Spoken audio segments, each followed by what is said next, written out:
नमस्कार दोस्तों, आपका इस संवाद में बहुत बहुत स्वागत है। आज भी हम बहुत सारे सवालों के जवाब देने वाले हैं और विषयों पे बात करने वाले हैं, जैसे कि अभी तक आया क्यों नहीं है ये वैक्सीन। तो इस संवाद को अंत तक जरूर सुने। हमेशा की तरह आपके साथ है अभिनीत और नेहा। आजकल हम दोबारा से घर में खेले जाने वाले खेलों को बहुत लोकप्रिय होते देख रहे हैं, जैसे कि सांप सीढ़ी, ताश, लूडो, शतरंज। हाँ, और शतरंज के बारे में हमने बहुत सारी चीजें जानी थी संवाद के एपिसोड 3 में। अगर आप लोगों ने इसे नहीं सुना है तो इसे जरूर सुने। और जिसे हम अभी लूडो के नाम से जानते हैं ना, उसका भी एक इतिहास रहा है भारत के साथ। कुछ इतिहासकारों के हिसाब से 6वीं शताब्दी में खेले जाने वाला एक खेल पचीसी से लूडो बहुत मिलता जुलता है।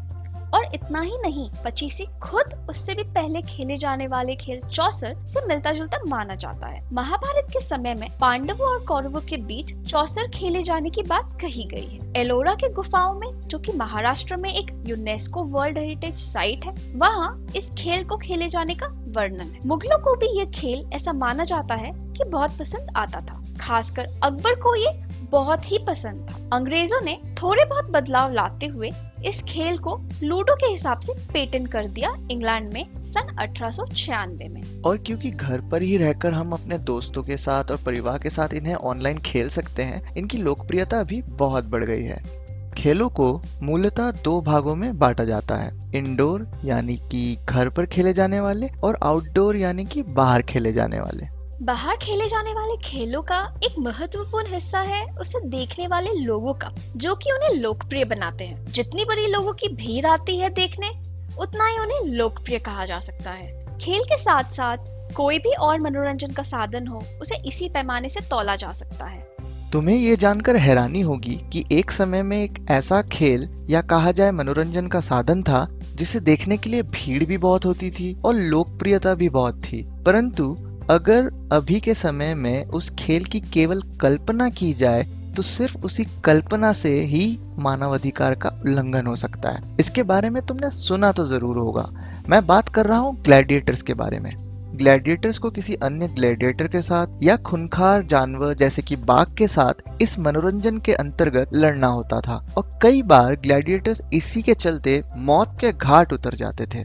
बोलने के लिए तो ग्लैडिएटर्स ज्यादातर गुलाम, अपराधी या युद्ध बंधक होते थे, पर इनका लड़ना और लोगों का उस लड़ाई को देखना जिसमें कि खून खराबा तथा मृत्यु भी संभव है, ये चौंकाने वाली बात है। ये सुनकर तो यकीन ही नहीं होता कि एक मनोरंजन का साधन हुआ करता था। और इतना ही नहीं, ये कई सालों तक रोमन साम्राज्य के कई जगहों पर सक्रिय रहा, और केवल इंसान ही नहीं बल्कि जानवरों को भी बहुत बड़े पैमाने में इसके चलते मौत के घाट उतारा जाता था। ये जो हम जिसे कोलोसियम के नाम से जानते हैं, यहाँ पे ग्लैडिएटोरियल खेल आयोजित होते थे, और इसके उद्घाटन के समय 100 दिनों तक समारोह के दौरान 9000 जानवरों को मार दिया गया था। और सम्राट ट्रेजन द्वारा 2री शताब्दी ईस्वी में आयोजित 123 दिवसीय उत्सव के हिस्से के रूप में 11000 जानवरों को मार दिया गया था। ज्यादातर जानवर को केवल खेल के लिए मारा गया था और कईयों को सिर्फ प्रशिक्षण के समय मार दिया गया था। ऐसा माना जाता है कि ग्लैडिएटोरियल खेलों को आधिकारिक रूप से 325 ईस्वी में कॉन्स्टेंटाइन द्वारा प्रतिबंधित किया गया था। चलो आखिरकार बंद तो हुआ, परंतु इतने लोग भी देखते थे, ये अपने में ही अकल्पनीय है। वैसे अभी भी बाहर खेले जाने वाले खेल बहुत लोकप्रिय हैं और काफी लोग देखने भी जाते हैं, पर हाँ, ये खून खराबे वाले तो नहीं है। हाँ, मेरे हिसाब से विश्व भर में सबसे लोकप्रिय खेल फुटबॉल रहा है। और अगर खेल से हटकर बाकी मनोरंजन की बात करें तो म्यूजिकल यानी कि संगीत के कॉन्सर्ट्स बहुत लोकप्रिय हैं, जिसमें की भीड़ बहुत पैमाने में देखने को मिलती है। Guinness book of world record के हिसाब से सबसे बड़ी भीड़ आज तक के किसी भी मनोरंजन कार्यक्रम में देखी गई है तो वो है रॉड स्टीवर्ट के द्वारा 31 दिसंबर सन 1994 में की गई एक कॉन्सर्ट की, जहां पे अनुमान के हिसाब से 42 लाख लोगों के उपस्थित होने का दावा रखा जाता है। इस कॉन्सर्ट को देखने आए लोगों को किसी भी प्रकार की कीमत देने की आवश्यकता नहीं थी। हाँ, वैसे अभी के समय के हिसाब से तो भीड़ बनाना या भीड़ में रहना बिल्कुल समय और परिस्थिति के हिसाब से विपरीत जाना होगा, क्योंकि अभी समय है सोशल डिस्टेंसिंग का। सोशल डिस्टेंसिंग, जो कि लोगों को जानबूझकर एक दूसरे से दूरी बनाकर रखने को कहा जाता है, वो ज्यादातर देशों के स्वास्थ्य विभागों ने लोगों को पालन करने को कहा है, क्योंकि इससे कोविड-19 के संक्रमण को बहुत हद तक रोका जा सकता है। लॉकडाउन और सोशल डिस्टेंसिंग के माध्यम से हम बहुत हद तक इस पर काबू पाए हुए हैं। हमने अपने पिछले ही एपिसोड में लॉकडाउन के बारे में संवाद किया था। अगर आपने उसे नहीं सुना है तो उसे जरूर सुने। लेकिन ये बात भी हमें जानकर रखना चाहिए कि सोशल डिस्टेंसिंग केवल एक बचाव है, और जब तक कि कोविड-19 के खिलाफ वैक्सीन नहीं बनती, हम सबको हमेशा ही सतर्क रहना होगा और सोशल डिस्टेंसिंग का पालन करना होगा। हाँ, ये तो है। वैसे मैंने सुना है कि विश्व भर के कई विशेषज्ञ इसको प्राथमिकता देकर काम कर रहे हैं। तो अभी तक आया क्यों नहीं है ये वैक्सीन?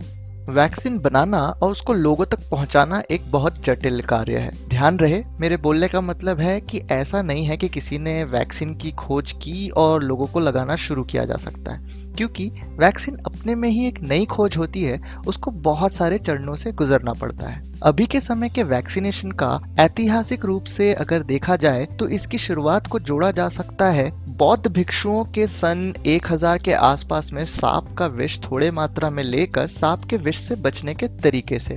सन 1796 में एडवर्ड जेनर, जिनको वैक्सीनोलॉजी का संस्थापक माना जाता है, उन्होंने एक 13 वर्षीय लड़के को वैक्सीनियो वायरस के साथ टीका लगाया और उससे उस लड़के का बचाव हुआ चेचक वायरस से, और उसी से चेचक के वैक्सीन की खोज हुई।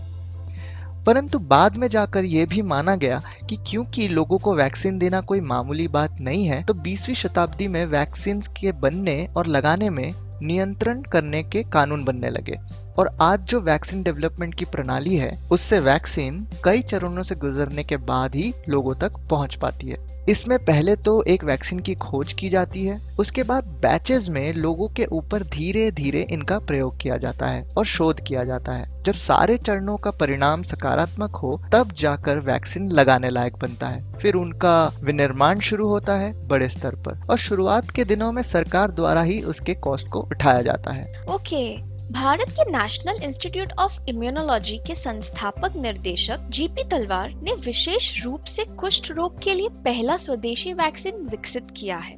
यह रोग प्रतिरोधक क्षमता को बढ़ाता है और इस तरह के टीकों में मौजूदा दवाओं की तुलना में कम दुष्प्रभाव होते हैं। इस वैक्सीन को drug controller general of India और यूएस के एफडीए से मंजूरी मिल गई है। अंततः 36 सालों के परीक्षण के बाद इस भारतीय निर्मित कुष्ठ रोग के वैक्सीन को लोगों को दिया जाना चालू हुआ।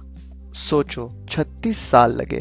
तो इसी से समझा जा सकता है कि वैक्सीन के पीछे कितना समय लगता है और क्यों। वैसे एक बार वैक्सीन बड़े स्तर पे बनना चालू होते हैं तो उनके मूल्यों में धीरे धीरे कमी होती जाती है, और मूल्यों में सबसे बड़ी कटौती होती है जब वैक्सीन इकोनॉमीज ऑफ स्केल, या तो जिसे पैमानों की अर्थव्यवस्था कहा जाता है, उसका पालन करते हुए बनाना जाने लगे। इकोनॉमीज ऑफ स्केल का अर्थ होता है कॉस्ट में कटौती का, जब मौजूदा उपकरणों से ज्यादा उत्पाद बनाया जाने लगे। इससे एवरेज कॉस्ट कम होते जाते हैं। जैसे कि मान लो तुम फोटोकॉपी करवाने के लिए जब जाते हो तो ज्यादातर लोग जितना ज्यादा कॉपीज तुम बनाते हो उसके हिसाब से पर कॉपी का रेट कम करने लगते हैं। और इसी इकोनॉमीज ऑफ स्केल का उपयोग करते हुए हमारे देश के एक प्रसिद्ध डॉक्टर ने हार्ट सर्जरीज को भारत में बहुत सस्ता किया है, और उनका नाम है डॉक्टर देवी प्रसाद शेट्टी। डॉक्टर शेट्टी का जन्म 8 मई सन 1953 में हुआ था, और बचपन से ही उनके जीवन में कुछ ऐसे अनुभव हुए जिनके कारण आज वो जहाँ है उसके काबिल बने। जैसे कि जब वे स्कूल में थे तब विश्व का सबसे पहला हार्ट ट्रांसप्लांट किया गया था सन 1967 में। इस सर्जरी के बारे में सुनकर वे चकित रह गए और गहराई से इसके बारे में पढ़ने लगे। बाद में जाकर इसी से प्रेरित होकर चिकित्सा में आगे की पढ़ाई करने लगे, और उन्होंने भारत में अपनी पढ़ाई खत्म करने के बाद इंग्लैंड में कार्डियक सर्जन के रूप में कार्डियक सर्जरी का प्रशिक्षण लिया और एक काबिल और होनहार हार्ट सर्जन बने। बाद में जाकर वे मदर टेरेसा के निजी डॉक्टर भी रहे। 2000 में उन्होंने नारायणा हृदयालय की स्थापना की, जो कि बेंगलोर में स्थित एक बहुविशिष्ट अस्पताल है।